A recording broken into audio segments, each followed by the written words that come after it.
So we'll move on to our 6.4, consideration of acceptance of the March 31st, 2022 report of Lake County Pooled Investments. And this item is brought to us.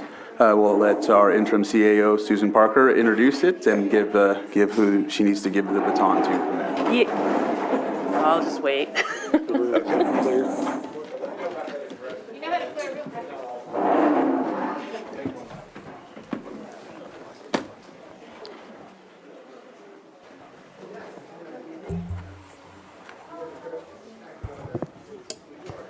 So introducing this item this morning will be Patrick Sullivan, our tax administrator.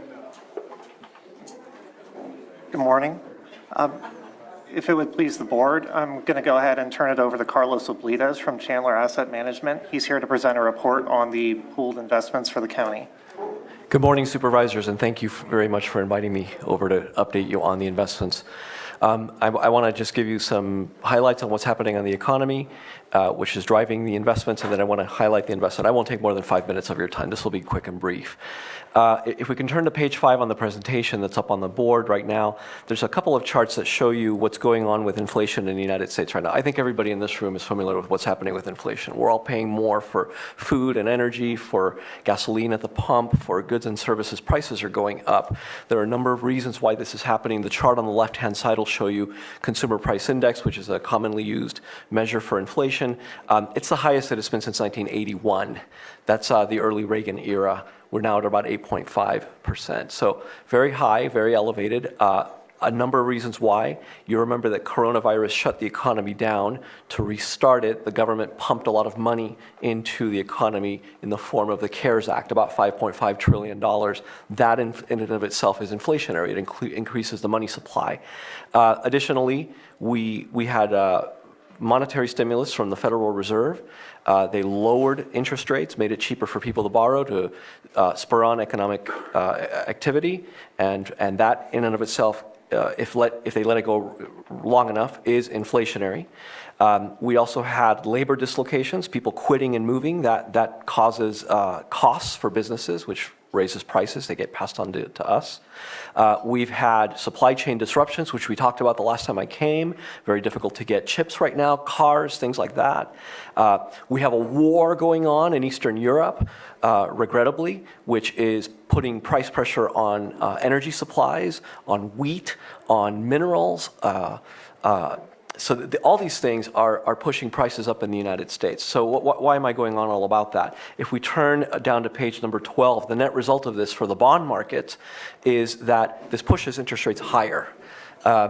Obviously, as rates go up, existing investments lose their value on paper, and that loss in value you don't realize unless you sell the investment. And for the most part, the majority of the portfolio is held to maturity. So even though it's losing value as rates rise, you're not going to realize that. It's an accounting adjustment. But the good news, of course, is that every time that we have a maturity in the portfolio, this is a portfolio of fixed income securities, they're bonds, and every time that we have a maturity, that maturity will get reinvested, and it'll get reinvested at a higher yield. And that's the message for today. If we turn to pages 15 and just 15 very briefly, followed by 16, it is a summary of your investment policy and the requirements of California Government Code. I want to remind you that this investment program is required to maintain safety, followed by liquidity, then followed by return. California Government Code severely restricts what you're able to invest in.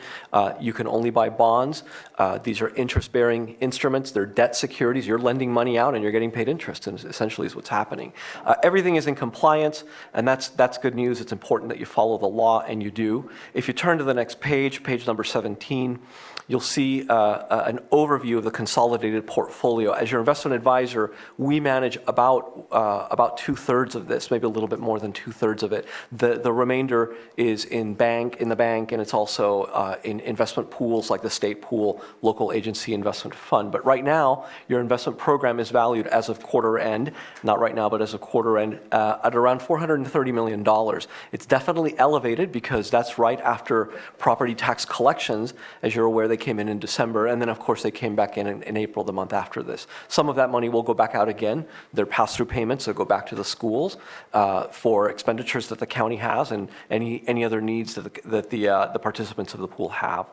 If we turn to page 18, we can see the makeup of the portfolio. The key here is this: it's very well diversified. We take advantage of every asset class that's allowed for us to take advantage of in California code. And the reason for that is because we don't want to be overweighted in one asset class and be negatively impacted by a shift. If you turn to page 19, this is a breakout of the maturity structure of the portfolio.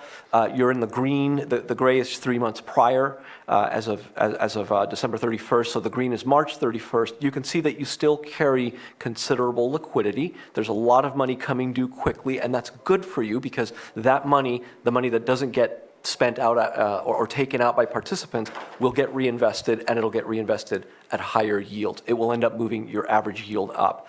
And if we go to page 20, what I'm showing you is the history of the yields. We really started managing in November, but I went back a little bit because we have some of the data. So you can see that we were earning very low rates. We started looking at this investment portfolio back when coronavirus maintained rates very, very low. 2-year treasuries, a debt security from the US government for 2 years, that's a 2-year treasury, back when we started was providing an annual yield of 0.10%, which is painfully low, and that's the environment that we're coming out of.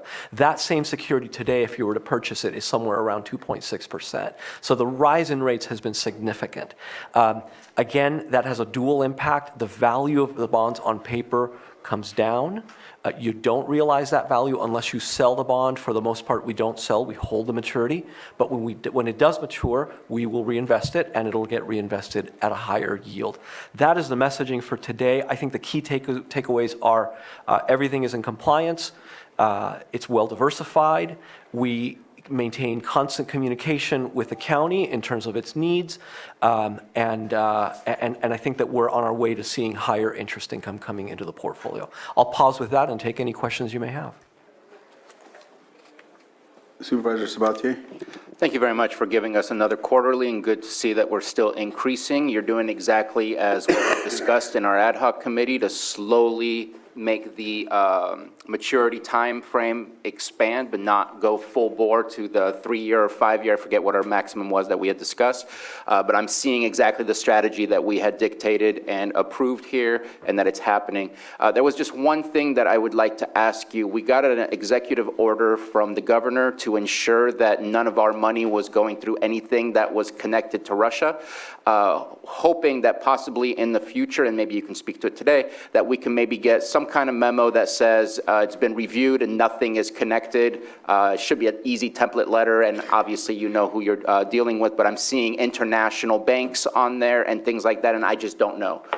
So just to make sure that we're following the executive order, that's my only request, which I would look to the board to see if there's consensus for that rather than a direction from me. But that's my only comment that comes out of it, other than thank you very much for, again, giving us this report. Supervisor Sabatier, if I may answer that question, right now you have no direct exposure and you hold no Russian securities in the portfolio, so you are in compliance with the executive order, and we were more than happy to produce a statement to that effect. Thank you. Yeah? Yeah. I think you have a consensus, so thank you for that. Are there any other questions for... Open it up to public input. Is there anybody in the chambers that has anything they'd like to add to this? And if they would, please come to the microphone and give your 3 minutes. And I don't see anybody coming up. I do see somebody with their hand up on Zoom. Betsy Kahn, if you can unmute, you have 3 minutes. I apologize, that was from last time. Okay, thank you. With that, we'll close public input, and I think this is a report. I think we need to approve. Oh, yeah, we do accept. It says recommended action accept, so, yep. I move to accept the report as presented to us. Second. So I have a motion and a second. All in favor? Aye. Opposed? Motion carries, and thank you, gentlemen, very much for your report and your work on this. Supervisors, thank you very much. Have a great day. Thanks for coming all this way, Carlos. My pleasure. Thank you.